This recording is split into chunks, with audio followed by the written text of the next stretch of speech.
राधे राधे सभी को। जय श्री कृष्णा। स्वागत है आप सभी का हमारे यूट्यूब चैनल में। आज हम आपको बुधवार व्रत की कथा सुनाएंगे।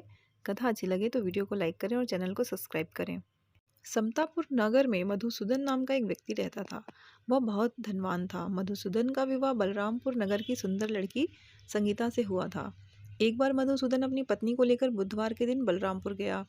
मधुसूदन ने पत्नी के माता पिता से संगीता को विदा कराने के लिए कहा। माता पिता बोले, बेटा आज बुधवार है, बुधवार को किसी भी शुभ कार्य के लिए यात्रा नहीं करते। लेकिन मधुसूदन नहीं माना। उसने ऐसी शुभ अशुभ बातों को न मानने की बात कही। दोनों ने बैलगाड़ी से यात्रा प्रारंभ की। 2 कोस की यात्रा के बाद उसकी गाड़ी का एक पहिया टूट गया। वहां से दोनों ने पैदल ही यात्रा शुरू की। रास्ते में संगीता को प्यास लगी।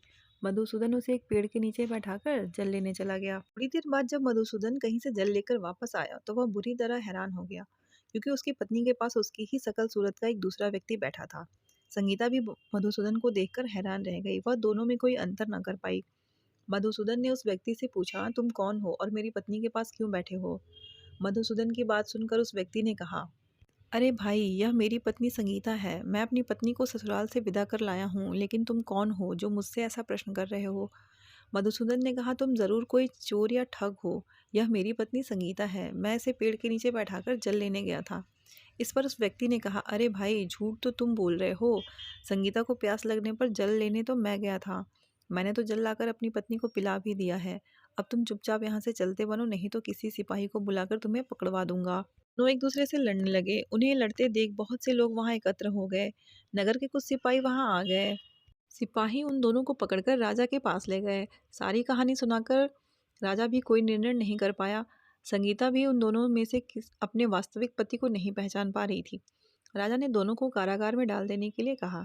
राजा के फैसले पर असली मधुसूदन भयभीत हो उठा। तभी आकाशवाणी हुई, मधुसूदन, तूने संगीता के माता पिता की बात नहीं मानी और बुधवार के दिन अपनी ससुराल से प्रस्थान किया। यह सब भगवान बुद्धदेव के प्रकोप से हो रहा है। मधुसूदन ने भगवान बुद्धदेव से प्रार्थना की कि हे भगवान बुद्धदेव, मुझे क्षमा कर दीजिए। मुझसे बहुत बड़ी गलती हुई है। भविष्य में अब कभी भी बुधवार के दिन यात्रा नहीं करूंगा और सदैव बुधवार को आपका व्रत किया करूंगा।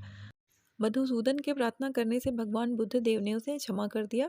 तभी दूसरा व्यक्ति राजा के सामने से गायब हो गया। राजा और दूसरे लोग इस चमत्कार को देख हैरान हो गए। भगवान बुद्ध देव की इस अनुकंपा से राजा ने मधुसूदन और उनकी पत्नी को सम्मानपूर्वक विदा किया। कुछ देर चलने पर रास्ते में उन्हें बैलगाड़ी मिल गई। बैलगाड़ी का टूटा हुआ पहिया भी जुड़ा हुआ था। दोनों उसमें बैठकर समतापुर की ओर चल दिए।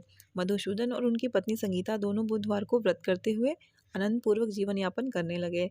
इस तरह भगवान बुद्ध देव की कृपा से उनके यहाँ खुशियाँ बरसने लगी।